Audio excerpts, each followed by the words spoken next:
You're listening to The Conversation with modelmind AI, a weekly check-in with Angela Schultz and Lauren Horsager on how to lead through change, stay curious, and get AI ready. Welcome to The Conversation, part of our AI at Work series from modelmind.ai, where we explore how people and organizations can thrive in the age of artificial intelligence.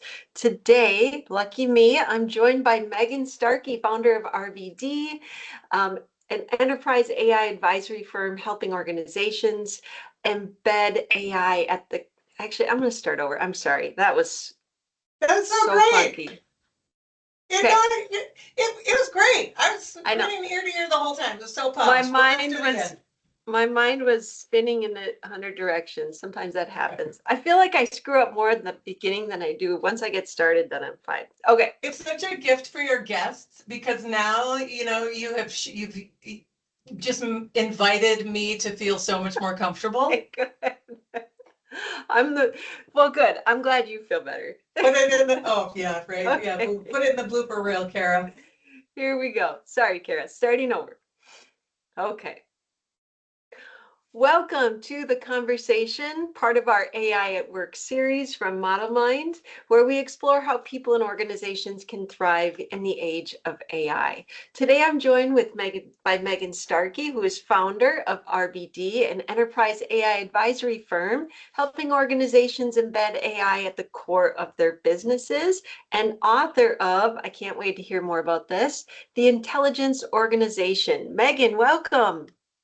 Thank you so much for having me, and hi to everyone who's watching at home. Wonderful, wonderful. You and I recently had the pleasure of working alongside one another. You were in the midst of one of your AI transformation engagement projects, and you were kind of leading the strategic AI vision. And then I came in and helped get people on board with some of their co-pilot training. So we were you were big picture, and then I was trying to get them to implement some of the uses of AI. So that was such a treat to get to know you and to work alongside with you. And so I'm glad we get to meet again. Me too. Again, just very happy to be here and was happy to partner with ModelMind on that engagement. Got great feedback on your training too. Yeah, it's always fun to see how people are actually implementing and making these transformations. So it was really interesting to kind of listen to that advisory part where you're working with the leadership and you're really trying to get people to engage. So I want to get into that much, much more, kind of your insights on how you're guiding leaders into this transformation. But first, I want to start with a little bit more about you. So for those who may be new to you or your work, how would you describe who you are and what you do in kind of helping people get on board with AI? Well, I would describe that in two ways. There's me and then there's the business. Mm-hmm. The business is really in its infancy. So I founded RBD a little over a year ago. And the work that we do is really focused on helping organizations make the structural changes needed to support AI and make it work at scale and create a durable competitive advantage and really make sure that AI is delivering on the value that everyone knows is possible. So we all understand this enormous potential, but we're still very much all in it together in terms of learning, what are the changes that we really need to make in order to unleash this potential. And so the year leading to when I started the firm was really all about researching what are the common failure points in AI and what are organizations doing wrong that are leading to these failures or for this value to be so locked up inside the organization. And so was so passionate about sharing what I learned, and ultimately that led me to write the book and to start working with clients. If you could There's kind of two components that I see happening with any type of transformation project or adoption project. It seems to be there's the tools and then there's the people, right? And so, what is your take on how to get people on board, but then how to align people to the right tools to really kind of enhance what they're already doing? Any thoughts on those two buckets? Well, yes, I think that it very much is that, and it's also more than that. So Mhm. in terms of people and tools, you know, it, adoption is really a change management function. It has to do with behavior change. Mhm. And so change management, behavior change is a big part of the adoption piece of it. But adopting tools, using AI tools regularly, baked into how you work, how you think, into your workflows, that is creating a lot of value for organizations right now. Just Mhm. a quick sidebar, there's some research that came out recently that said right now 40% of AI's value is coming from individual productivity as the result of individuals using these AI tools. And so we definitely want to get everybody in the organization, from leaders to individual contributors, really skillful at using these tools for that reason. But when we look at AI transformation in the bigger picture, it is everything about how the organization thinks, works, functions and is designed. So that extends to workflows, processes, decision rights, how we think about and conceive of authority. Mm. Um, Organizations today are really set up in this sort of military derived structure that is borrowed from the military, and specifically World War II. So we had these veterans come back from World War II and go to work in these plants. And at that point was really the start, or the sort of seminal moment for corporate culture as we know it today. And so we think of leadership as the sort of, you know, how we think about leadership is so compartmentalized, because that's how we Yes. have all grown up in corporate culture. This is my territory. This is the information that I control. This is my area of accountability. And that way of working inside the organization process, our mental models, all of it is really at odds with what AI requires, which is a much more flexible structure through which intelligence can flow through at machine speed. And so, although you didn't invite me to talk about the thesis of the book yet, that's really at the core of all AI transformation, in my view. I love that because it's really about the organization, not only the structure of your company, but how your company communicates, right? And so you're absolutely right. I see that so much even in my classes. Sometimes you'll have only the leadership show up. And other times I see leadership bring team members along for the ride. And it is such a different experience when you have multiple perspectives, solving different problems, but really kind of becoming more synchronized in how they operate, rather than separated, like you said, into these silos where they're oblivious of what each other's problems are and what potential solutions could be for those problems as well too. As you were speaking, it made me think of maybe a differentiation between what AI adoption is and AI transformation. What do you think about this? What if we said AI adoption is more about the person, and what you're really doing is maybe raising the floor, right?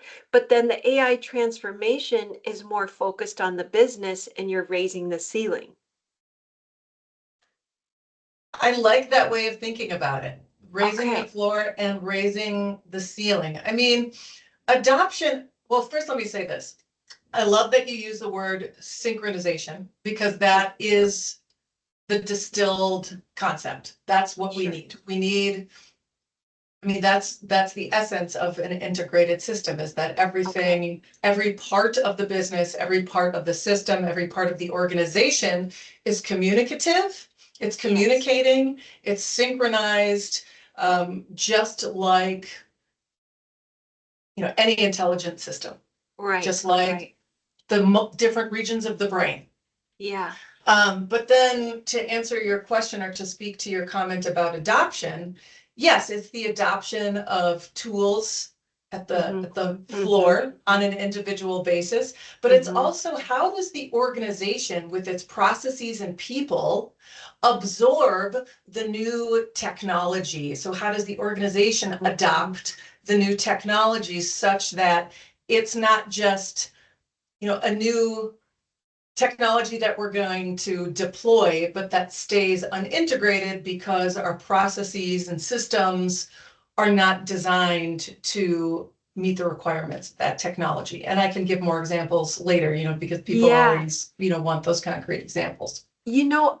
It's interesting to me because that's often people's first question is, what tool should I buy?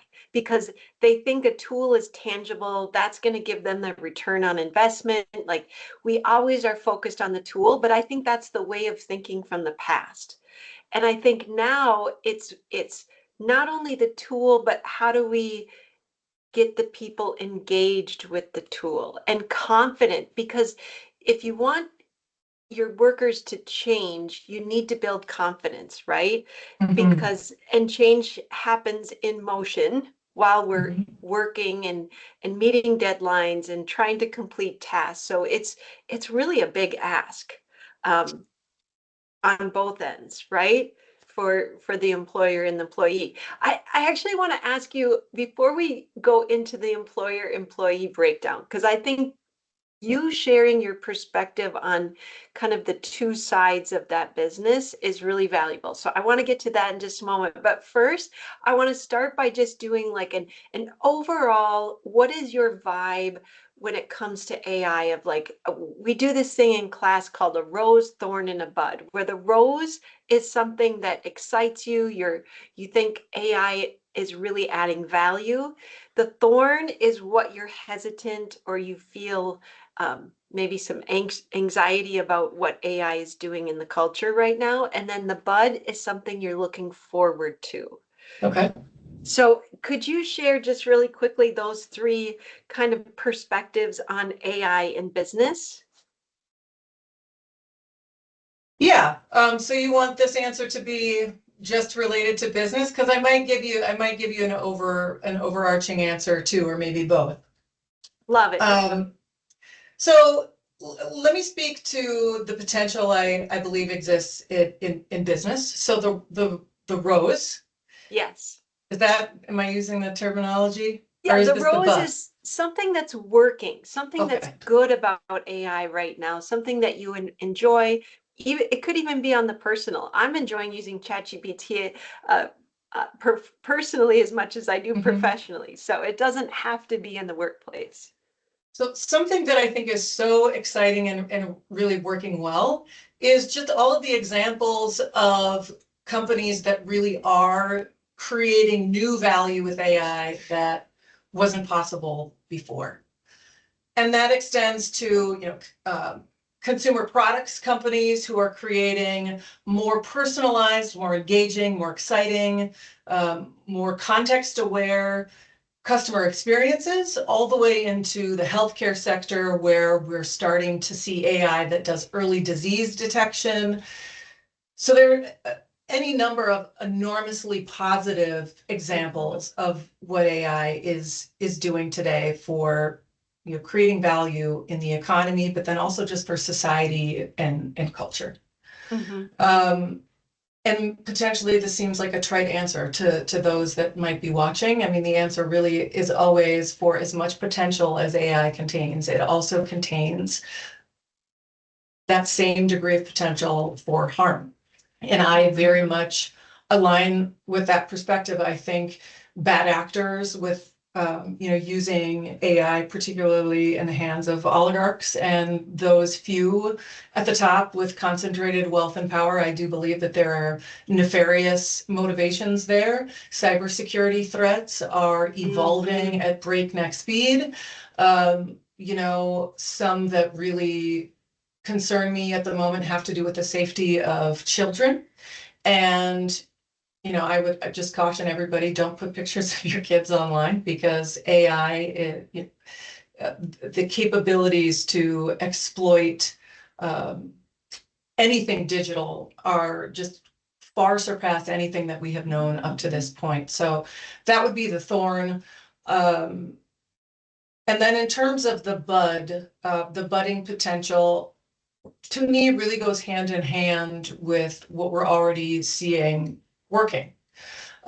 Just as models become smarter and more commoditized and cheaper, that just means that there's more and more possibility to create competitive advantage, but to create, as I said before, value that wasn't previously possible.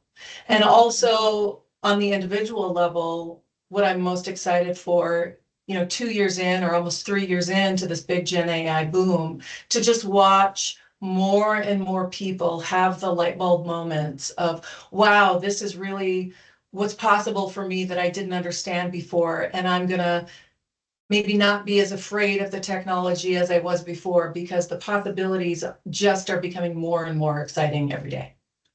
I agree. And I feel like I've even noticed that shift in the last 6 months, where now people are starting to have some experience using AI. And so now they're starting to ask better questions. Like, if you know better, you can do better, right? And so the more you understand something and the more comfortable you become with it, you start asking the important questions that go along with it. And I'm noticing that in class, that the type of questions that I'm answering are so much different than they were even 6 months ago, right? And I'm happy to see that there's a better understanding, I guess, of the good and the bad. But once you kind of know that scope, it's easier to kind of flow and find how it works for you and how it can help you going forward. So thank you for sharing that. I also am excited about what I'm seeing in healthcare, and just some of the ways it's helping people, especially in small businesses. I'm noticing a significant impact in how some of the automations, or at least bringing in perspectives and helping those small businesses work together. One of my favorite things to do is I always encourage people to build as a team. And so what I'm finding is, rather than just handing this prepackaged tech update to a company, now companies are actually personalizing and customizing and kind of building their own, which they're part of the building process, which means they get to really have a say in how they want this to work and how they want to shape it and mold it as it continues to evolve. And I think if you haven't started your exploration process, now is the time to start playing with AI, exploring AI, because just the ability for you use that word customize and personalize.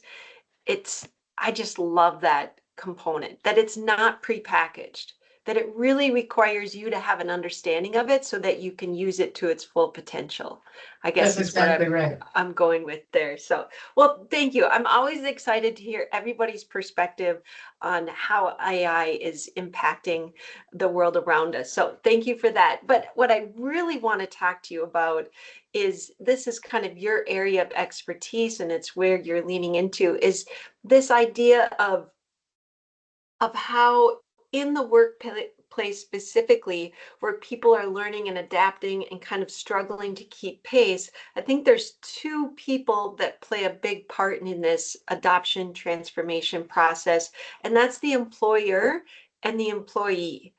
And so what are you noticing from leadership, and maybe some maybe some advice to leaders, but what are you also noticing about the employer's side of the transformation? Can you speak to those two perspectives?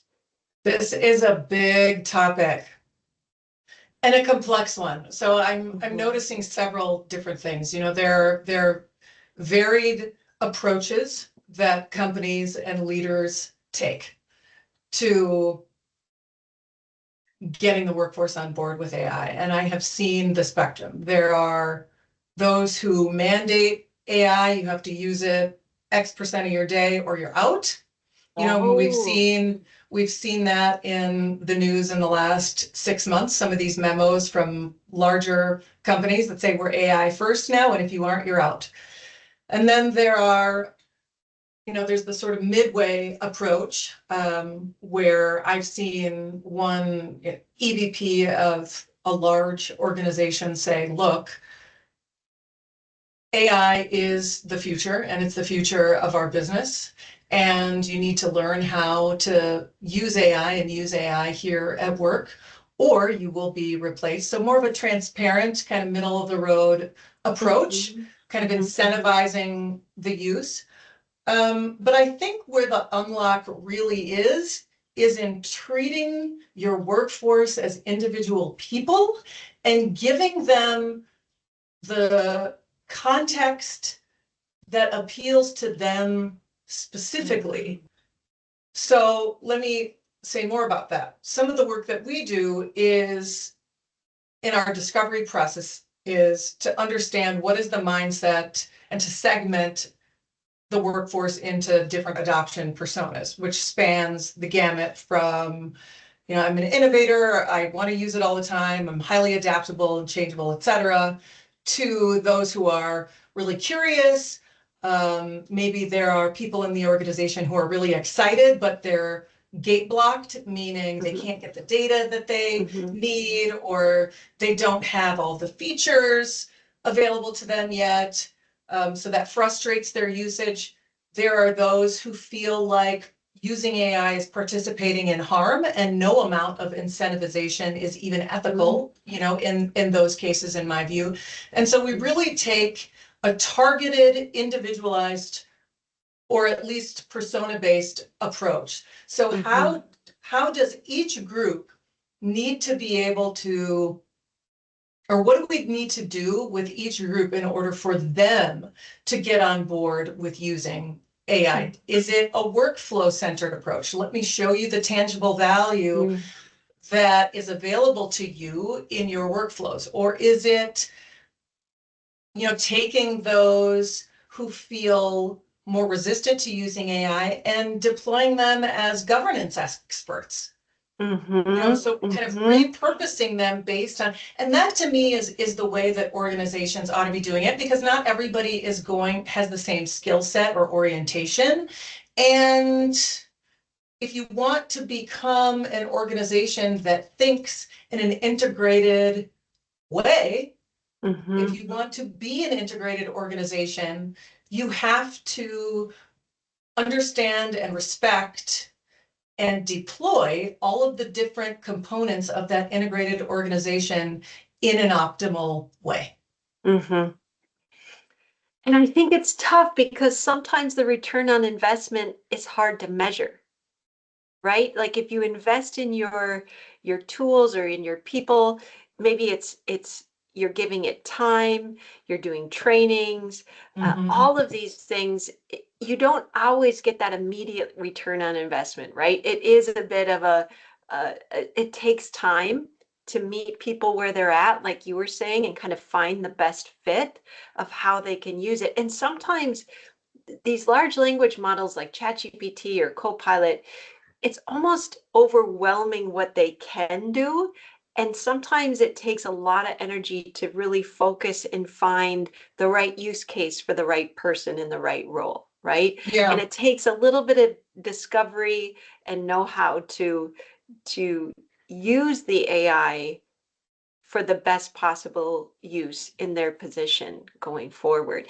Do you find that some of the resistance is from we already have a full plate? So how do you scratch out some time in the day, or what any any best practices of like how to start this process? Yes, and I want to go back to value too, because I think there's a lot Yes. that's really valuable there. You Uh-huh. know, be, going off of what you said about, the AI's capabilities are so vast. There are infinite dimensions of value that are available and infinite ways of measuring that value. And so how organizations measure the return of AI is going to be different based on the strategic priorities of that company, and also who's sitting in the office of this, or in the CFO's chair. And so what I like to do when I work with companies is to understand, how is the executive team looking at AI's potential now? And what value measures are important based on where the organization is trying to go. So that can look different. Productivity and cost savings versus in headcount is where a lot of organizations' minds are at the moment. And so they look to AI as how can we eliminate jobs? So that's one dimension of value, just speaking very frankly about that. Sure. Then there's, if I'm doing an AI capability development project for a marketing team, everything that the marketing team is doing can be assisted by AI. And so we can measure it in terms of campaign throughput. We can measure it in terms of value lift, so incremental revenue as the result of using AI in these different ways across our different workflows. It can come in terms of enhanced customer experience, if that is something that the organization values. So it's really, because value creation, value lift comes in so many forms, we gear the capability development towards what's important, and we design value measurement very rigorously up front. So that was the value piece that I wanted to share. Yes.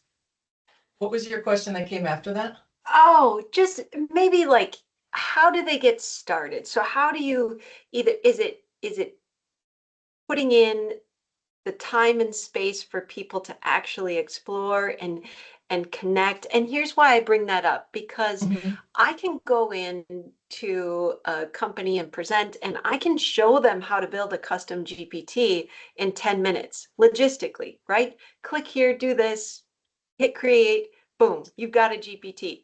But I would say where my value comes in is really helping people through that process. And the time consuming part is coming up with ways that they can implement and apply and connect and create some GPTs that are actually beneficial to them and their teams.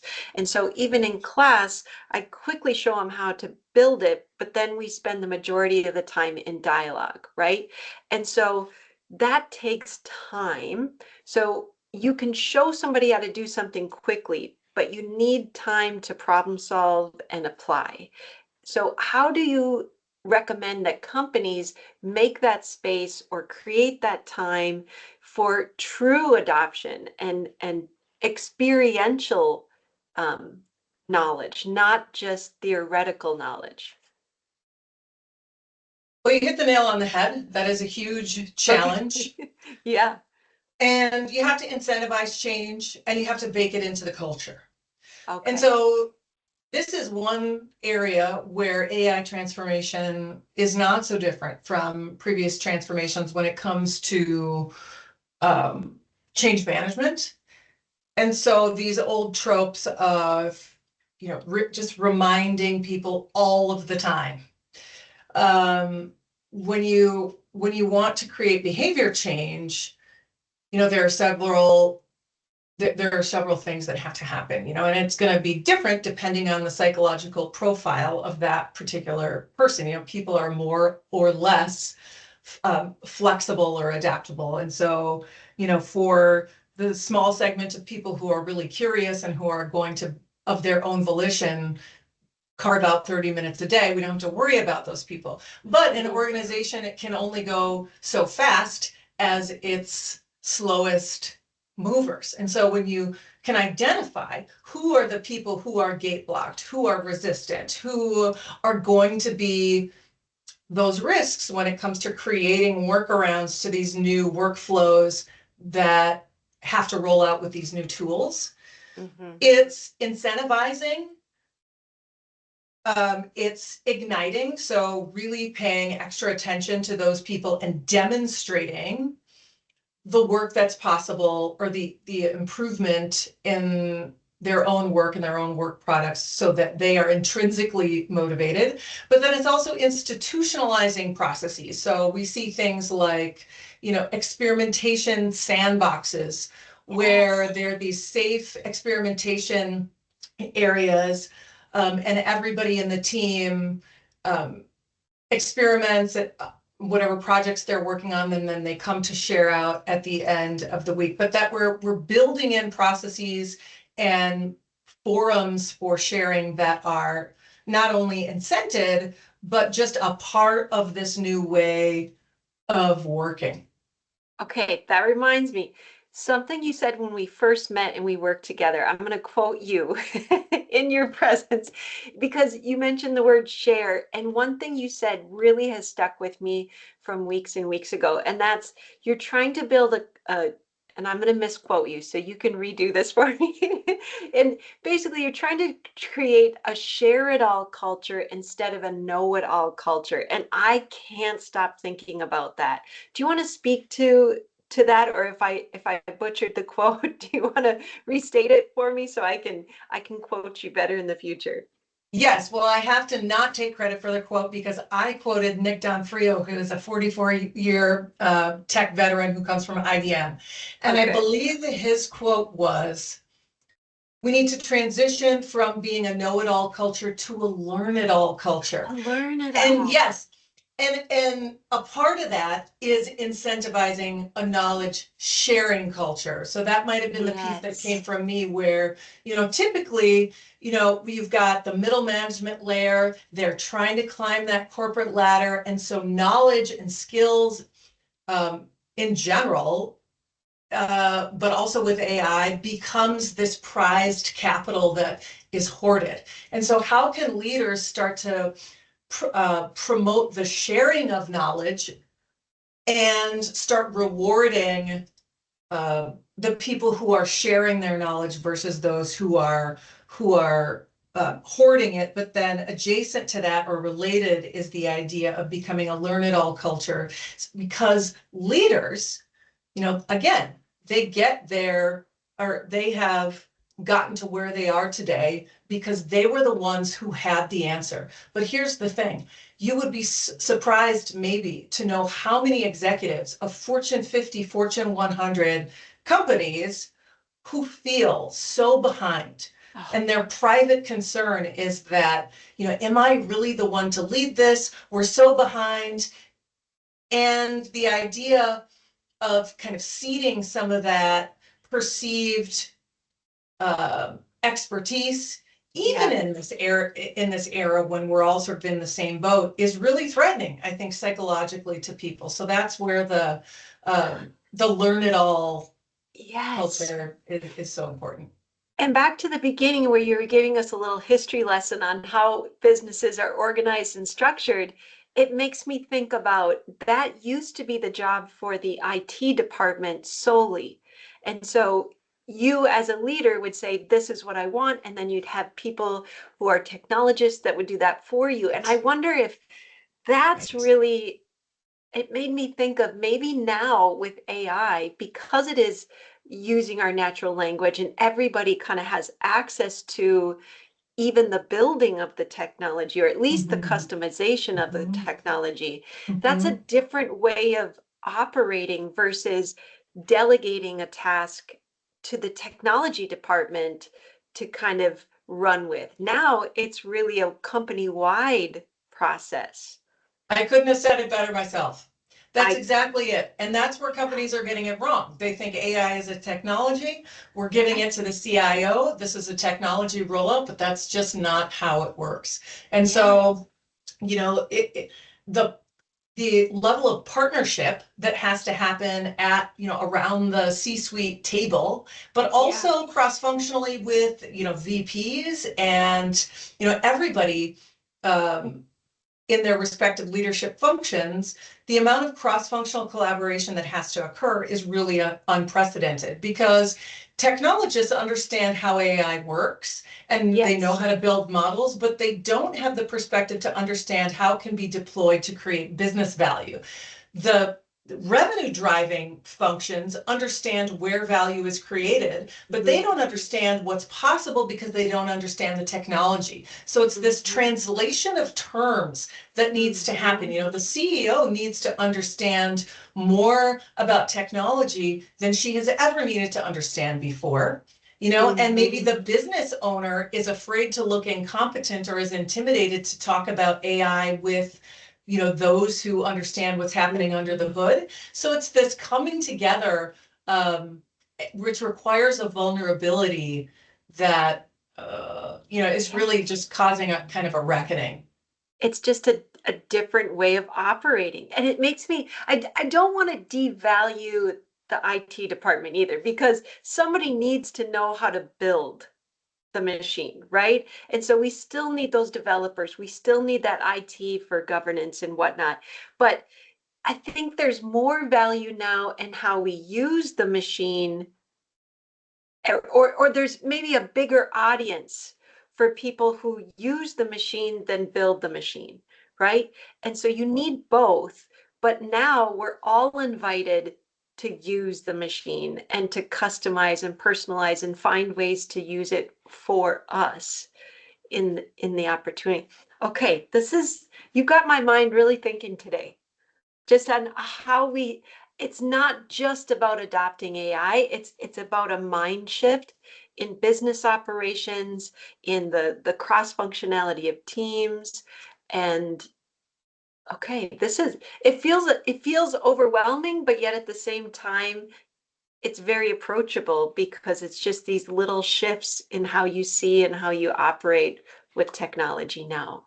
But this does feel different than any other technology that I can think of in the past 10, 20 years. Maybe since really thinking differently about using the internet, maybe in the early 90s and 2000s, that made a Mhm. real shift in how we learn and how we acquire knowledge and all of that. But Mhm. this is really changing the way we do business and how we function. So, okay, good. I'm going to have a lot of thinking to do after this conversation, I can tell.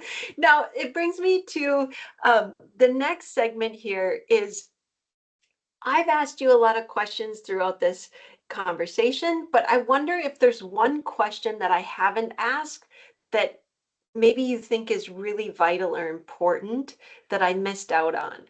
Is there something that I didn't ask that I should have asked? No, nothing is coming to mind. I mean, I It, would just, if there's any curious question that you have that wants to emerge spontaneously, I would invite you to ask it. But I don't have, something I wish you would have asked. Sure. I feel like if I ask you that tomorrow and the next day, things are changing so quickly that maybe today the answer is no, but if I ask again tomorrow, because of this, um, I mean, the need for people to be adaptable right now Mhm. is such a big ask. And I think that's another shift in the mindset, is this ability that we're not doing the same job over and over and over again for 35 years anymore. We're changing audiences, we're changing um, how we communicate. I mean, there's just the change and the speed at which we change, and maybe even the intensity at which we're being asked to adapt is really strong right now. So I would I agree with that. I would say, I guess if I had one last question, it would be about, how do you stay curious? Like, what motivates you to keep learning and keep adapting, like I just said? Gosh, that's a really interesting one. So how do I stay curious? I almost feel like I'm going to have to give you the lamest answer ever, Love it. because because curiosity is intrinsic to who I am. I don't have Yes. to work. I don't have to self-motivate. I mean, it's what I would do if they're in any situation. And so what I'm really interested in is to understand, for people who, and I don't want to frame this in any kind of negative light because all perspectives are valid and necessary. But for people who maybe are more conscientious or less adaptable upfront, um, who are more cautious, and to those of us who just are resistant to change because that's who we are and how we've grown up. I would be interested in learning, what are the key drivers that would help those people become more adaptable. And I have to say this, so before we logged on, I had a meeting with Erin, and I'm going to forget her last name, but she just started a company, she in her infancy, that helps organizations with change management. Her degree is in organizational psychology. And she developed a diagnostic centered on adaptability. So we had IQ, your intelligence quotient, EQ, your emotional quotient, and she has what's called an adaptability quotient. And so I feel like I should connect you with her. Yes. Because all of her work is just about what makes a human have flexible thinking, what makes them adaptable, and the idea that adaptability is like the biggest, strongest lever in any initiative that requires behavior change. Yes. It's maybe that through line for success is the ability you mentioned, the I believe different types so. of intelligences, but then if you sprinkle in some adaptability, that's maybe the secret sauce for There's Stephen success. Hawking. There's a quote that's attributed to Stephen Hawking, which is intelligence is the ability to adapt to change. And so you think about, evolution and any system that's able to learn, adaptability really is at central to that. Yeah. And now we have access to knowledge.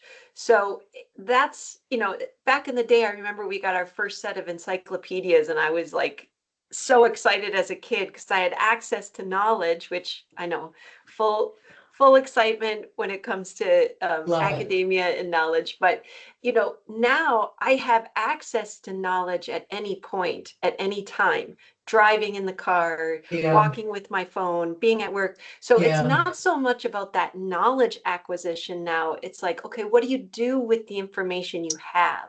So data rich, information poor, right? And Mm, so that's a skill set I'm going to blend in with and an adaptability and being able to apply that learning and connect yeah. that learning to I love solutions, that. right? Yes, that's an integrative thinker. That's a system thinker, and it's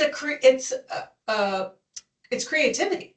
Yeah. So the ability to reorganize information that is there and come up with something novel is creative intelligence. You just made me think of something. So, I come from the world of academia and education, and there's a PISA test which is given globally, and they just recently added, besides the generic kind of go-to subjects that we think of when we think of school, they've added a problem-solving creativity section to the test now. So they're starting to acquire data points on students from all around the world on their ability to be creative problem solvers. And I'm wondering if that is part of this AI transformation is we have knowledge. We can access knowledge if we don't have it, but it's what we're doing with that for the betterment of our company or the betterment of society, whatever your main goal is. So interesting. I feel like I all mean, the that's a mic pieces of drop. Cut right yeah, there. all Like, the pieces of the puzzle are starting to make sense now as we go forward. Okay, so we've made it to the end of our recording or of our podcast here. But before we go, I always do a prompt of the week. And prompt of the so week. Okay, great. prompt of the week, something that somebody can go out try today and it'll be life-changing. Or at least entertaining of some sort. Maybe gain Awesome. some Love that. insights from the prompt. Now, generally, I have something prepped ahead of time, but I thought it would be fun since I've got a guest on today that when we're in class, sometimes my opening activity is to ask people either what their first prompt ever was. So let's say ChatGPT, Copilot, some sort of generative AI model that you like to work with. What was either your first ever prompt, maybe your last prompt right before you got on with us today, or just your general go-to favorite prompt that helps you solve some problem in your life? You can First of all, answer I one love or the all three. question. Yes. I feel I would love to dispatch a survey and get all three answers from, 1,000 people. In fact, Yes. I'm gonna put that aside as a research project. Okay. Um, no, but I would say, even though I don't remember what my first prompt was, and I really wish that I still had it, Mm-hmm. very early on in my journey, I mean, maybe second or third prompt, um, my my prompt was something to the effect of, because I intuitively understood the power of the tool from the beginning, Mm. was show me or design me a prompt. So I was thinking meta already, Oh my gosh. that that demonstrates the extent of your capabilities in a way that is self-evident in the answer and will blow my mind.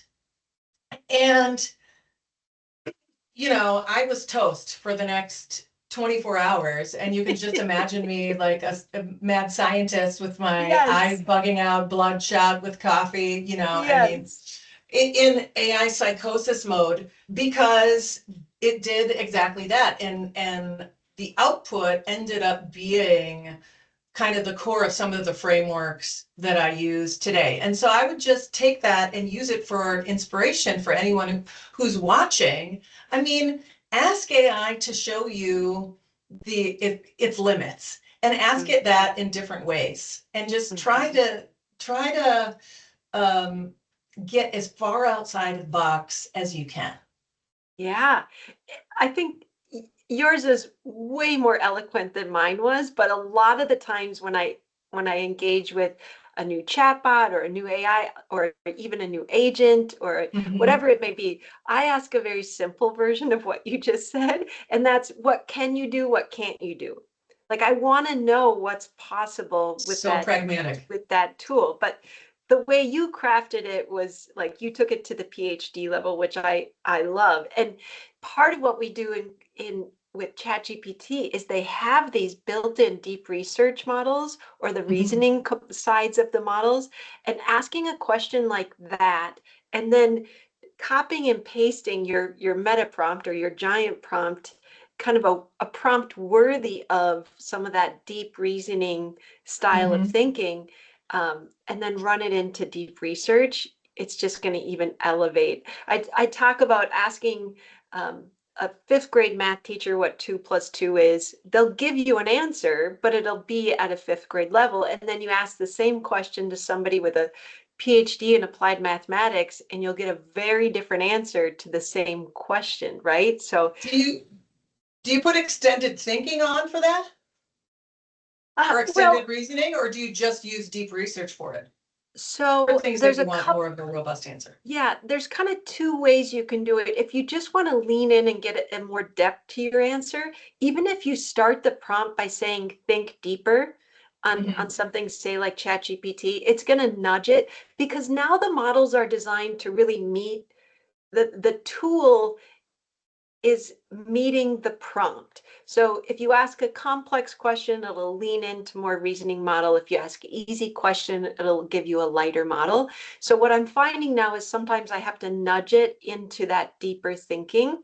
So I'll be specific and I'll say think deeper. But in a lot of the models, you can kind of toggle on And so choose the deeper thinking mode and then run the prompt. But I will say there are some limitations. So like deep thinking in ChatGPT, I think you get about 25 queries per month just because of it gives such a better response. I mean, I can get these detailed 10-page reports on something that I'm looking for. So there are some limitations, but I do like leaning into those deeper answers for I'm sure. interested in your experience at some point, because with extended reasoning, I know that, and it differs between OpenAI and Anthropic, but deep reasoning is sometimes better suited for math and coding and kind of logical thinking types of problems. And so, I'm curious, when does deep reasoning actually perform worse, depending on the nature of the question or of the Oh, prompt? I think I just got my homework assignment for the day. Now you give me, because that's a lot of what I do is I spend a ton of time just kind of pushing the boundaries, like that first prompt you said, like, what about this? Can we do this? Yeah. Because you're absolutely right. Like, let's say you hop on the chat bot for Target, right? Which breaking news, ChatGPT and Target just synced up, and now you're going to be able to shop in ChatGPT for Yeah, Target. it's Kind of just gonna crazy. happen more and more. Yep, they've got their hands in every little Yes, little they pocket. do. But if you think about going onto a chatbot of a website, it's very good at a specific task, but it's very bad at tasks outside of that scope. And so that's where I'm thinking that idea of what can you do, what can't you do? Like, what are you Yep. designed to be really good at? So maybe that professor of applied mathematics can give me a great answer on 2 plus 2, but it can't Yeah. help me make a grilled cheese sandwich, right? So Yep. Yep. which is very human like. It's Mhm. hard to define intelligence in human because we all have a skill set that could fall under that Oh my umbrella of gosh. You have intelligence. to you have to watch this roundtable that, and like some engineers at Anthropic did. It was like, I don't know, maybe 3 or 4 weeks ago, talking about, or was asking each person to weigh in on what kind of intelligence artificial intelligence really is. And Oh, everybody was so frustrated trying to answer the question, because you could just kind of see it's like, yes. well, our mental model for what intelligence is does not fit this alien intelligence of AI. So I'll send that to you. You might think it's interesting. And really, my quick answer to that is I find that each person that I help engage with AI, it's really a mirror of them, right? Because Exactly. Yes. and so it's hard to define because of the complexity of us. It mirrors that complexity depending on how we choose to engage, the questions we ask, the tasks we want to kind of perform. So it is very much an individualized experience and Yes, it's your type of thinking thinking. partner. You Yeah. use it to enhance how you think. I'm a creative thinker, I'm a systems thinker, so my prompts reflect that. But I am not a Yes. linear thinker. I am Mhm. abysmal at linear thinking. And so the question then is, so do I try to develop or strengthen these weaker areas, or do I lean into my strengths? And I would say everyone should lean into their strengths. Okay, so I'm actually designing a new activity for one of my courses right now where we teach Oh, people how to build custom GPTs, Gemini gems, Copilot agents, whatever you want to call them. And so much of what I've done is help people design a personality or a behavior and how it behaves consistently in its response. So, quick example, we build an HR companion GPT where it helps people um, be able to prompt and gain insights about the HR policies, right? But okay. I'm working on something where instead of creating a single personality for that GPT to kind of take on or mimic, I'm trying to come up with instructions so that no matter who the user is, it adapts to their personality and their communication style rather than just having it be a friendly professional personality Wow. response. And Mhm. so if you're snarky, it's snarky. If you're direct, it's direct. So I'm trying That's to really align the ambitious. personality to be determined at this point, but I'm trying to create this adaptable so it does reflect the user's voice and style. But Mhm. we'll see. We'll see. That's for next episode. I'll keep you posted how it's coming Yes, along. very But curious to see what comes up in that. yeah, yeah. Well, good. Well, before you leave us today, I really want to just end it by having you tell us what you're excited about, what you're getting into over the next couple weeks. I know you have this book coming up, which I'm really excited about. I love anything that's research based. So, Mm. especially now, because if you're reading a book from 5 years ago, it's obsolete. So, anybody that's writing a book right here, right now, I'm into because of the ability for it to be kind of in the present. So if you could Yes. tell me a little bit about your book and then anything you have exciting coming up that we should be aware of or be following. Awesome. So the book is coming out in, I believe, in January, and there are two sides to the book. It's designed to be very practical. And it sort of adopts the personality of a like an HBR book, or something that has meat to it, with frameworks that any organization can implement today, having to do with how do we score, quantify, sequence our different use cases, etc. But there's the part of the book that's also a little bit more timeless, because it sets a vision for a transformation that is we're going to be undergoing for the next 20 years. And that's this idea of how do we design our organizations to be integrated, um, Mm. adaptive systems modeled after living systems that we would find in nature or the human brain. So it's really a nod to nature's 4 billion-year-old intelligence. So there's going to be something for everyone.